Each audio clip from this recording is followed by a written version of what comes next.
সারা পৃথিবীর কোন পার্টিতে আছে জানি না, অন্তত ইন্ডিয়ান তৃণমূল কংগ্রেসের যিনি লিডার মমতা বন্দ্যোপাধ্যায়, তার এই অধিকার আছে কারোর হাত থেকে মাইকটাও নিয়ে নেওয়ার, because she is a creator.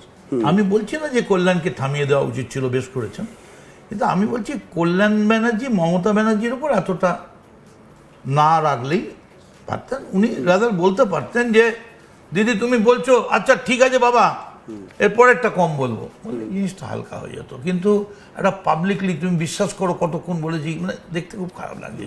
Rather আমিও তো একদিন ওই দল ওইটাই করেছি। কিন্তু অভিযোগ একই, অভিযোগের সে অভিষেক বন্দ্যোপাধ্যায়ের বিরুদ্ধে যেভাবে চলছে, না তার কারণ তিনি এখনো ওখানে রয়েছেন। তিনি বলেছেন, কিন্তু আমাকে একটা ইন্টারভিউ দিয়েছিলেন গত মাসে, বলেছিলেন আলটিমেটাম দিচ্ছি, অভিষেককে যদি এইভাবে চলে তাহলে আমিও থাকতে পারবো। সেটা উনি হয়তো আলটিমেটামের অপেক্ষা করছেন, ইডি এই পাননি, হয়তো এরকম হতে পারে, কেউ বলবে, আমি বলছি না।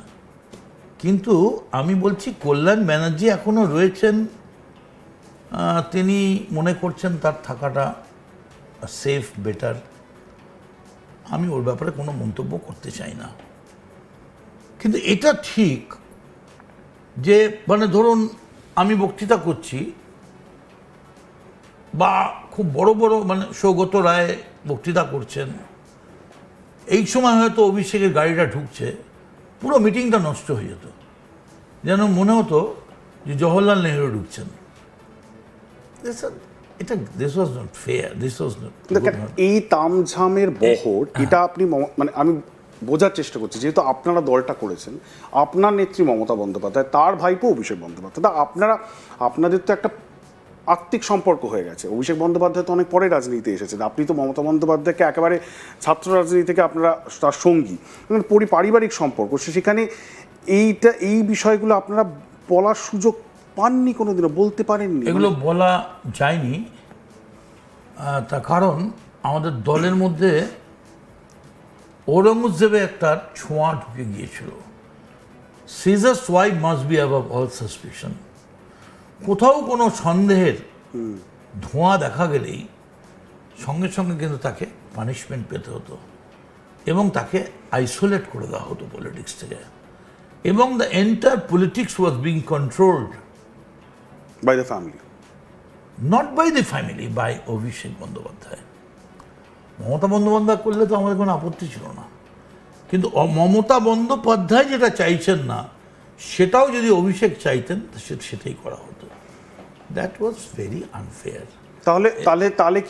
তাহলে কি এটা আমরা মানতে পারি যে অভিষেক বন্দ্যোপাধ্যায় দলটাকে আইসোলেট করলেন, মানে আপনারা সবাই বেরিয়ে গেলেন, অভিষেক তাহলে উনি কি সেটাই চাইছিলেন? দলটাকে ভেঙে চুরে তছনছ করে দিলেন। এবং এই যে কালকের মিছিলের লোক এসছে, যদি এখনো অভিষেক বা কেউ মনে করেন, ককরোচ বা জেঙ্গির দল, যে এটা অভিষেক বন্দ্যোপাধ্যায়কে দেখে এসছে, না, মমতা বন্দ্যোপাধ্যায়ের জন্যেই কালকে তৃণমূলের 21শে জুলাই মমতা গোষ্ঠী, কালীঘাট গোষ্ঠী, কালকে তারা মিছিলটা করতে পেরেছে, না হলে পারত না, কারণ হাইকোর্ট বলেছিল 2500-এর বেশি হবে না। অভিষেক বক্তা ভালো, অভিষেক কন্টেন্টের ওপর বক্তৃতা করে, Abhishek is very methodical,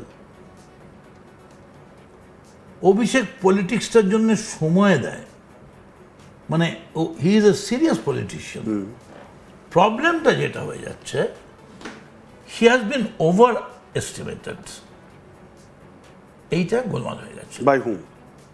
by him only, নাকি by Mamata? No, by him only, যে হোয়াট আই এম ডুইং, এবং ওকে সেটা ভাবতে সাহায্য যিনি করেছেন আমাদের দলের লোকেরা, একটা শ্রেণী।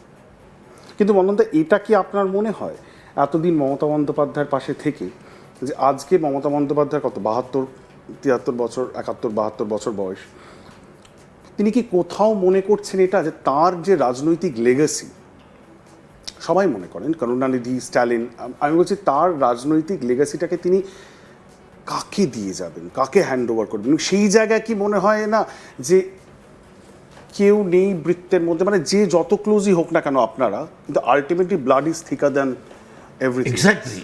কিন্তু এক্ষেত্রে সেটা প্রযোজ্য হবে না, আপনি বিজ্ঞানের সব নিয়মই যদি বলেন, সব নিয়মই প্রত্যেকটা ক্ষেত্রে প্রযোজ্য নাও হতে পারে। একই বিজ্ঞানের একই রুল সব ক্ষেত্রে প্রযোজ্য নাও হতে পারে। সেটা হবে না এই কারণে, তার যে লিগাসি, তার উত্তরটা আমি আগেই দিয়েছি, যে এখনো সময় আছে। আপনি 100-200 বেছে বেছে একেবারে মহকুমা ওয়াইজ, জেলা ওয়াইজ আপনি বাছাই করা পুরনো নতুন সব মিলিয়ে 200 লোক নিয়ে আপনি দুদিন ক্যাম্প করুন। ক্যাম্প করে প্রথম আপনি বলুন, with open mind I am telling, যার আমাকে চার্জ করার আছে সেই দিয়ে আমরা শুরু করব। বলুন আমার কি অন্যায়, আমি মমতা বন্দ্যোপাধ্যায়, আমি কি দিয়েছি, আমি কি দিইনি, কোনটা আমার ভুল ছিল, কোনটা ঠিক ছিল। Let the meeting start with this. এবং আমি আপনাকে বলছি নিঃসন্দেহে এরকম যদি 2-4 বার মিটিং করে একটা কোর গ্রুপ তৈরি করা যায় এবং তাদেরকে একেবারে স্পেসিফিক দায়িত্ব দেওয়া যায়, যে মদন মিত্র, আমি তোমাকে মালদা জেলার দায়িত্ব দিলাম, নাও জাস্ট আফটার 2 months আমরা তোমার পারফরমেন্স দেখব, এবং গুনে গুনে দেখব, হাওড়ায় স্টেশনে দাঁড়িয়ে, শিয়ালদায় দাঁড়িয়ে, মিছিলে দাঁড়িয়ে দেখব, এবং তোমায় দায়িত্ব মানে পুরো দায়িত্ব। আর অভিষেক ব্যানার্জিকে একটু ব্যাকফুটে নেওয়া। আমি বলছি দল কিন্তু ভাঙেনি, কারণ কংগ্রেসের নতুন করে তৈরি হওয়া, যদিও কংগ্রেসের মিছিলটা কালকে ভালোই হয়েছে, আই অ্যাপ্রিসিয়েট, কিন্তু পশ্চিমবঙ্গে কংগ্রেসের যদি একমাত্র অভিষেক এইরকম করতে থাকে, তাহলে Congress will get the scope to come back. Otherwise কংগ্রেসে এই মুহূর্তে সেরকম কোনো নেতা নেই যারা কংগ্রেসকে।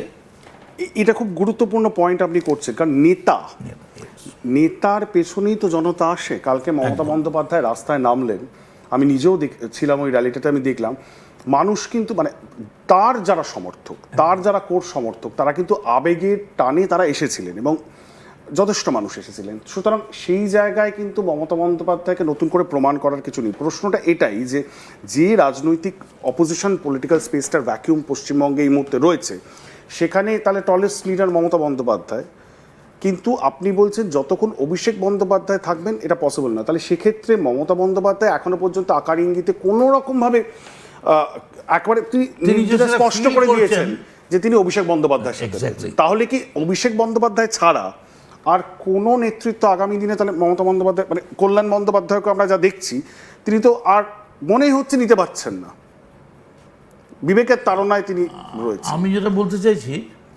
একেবারে কালকে অন্যান্যবার মমতার মিটিংয়ে সমস্ত বড় বড় এসি প্যান্ডেল হয়, খাওয়ার জায়গা থাকা, ব্যাপক ব্যাপক বড় বড় ব্যাপার হয়, রাত্রির বেলা খাওয়া, ছেলেদের শোয়া। এবার কিন্তু সেই অর্থে কিছুই ছিল না একদম। কিন্তু তাতেও এ ব্যাপারে কোনো সন্দেহ নেই, ভারতবর্ষে নরেন্দ্র মোদীর বিরুদ্ধে ও যতই সোনাম উঠুক আর ককরোচ উঠুক, এখনো নরেন্দ্র মোদীর বিরুদ্ধে সোনিয়া গান্ধীর থেকেও ইয়াঙ্গার জেনারেশনের কাছে মুখ ছিল মমতা বন্দ্যোপাধ্যায়।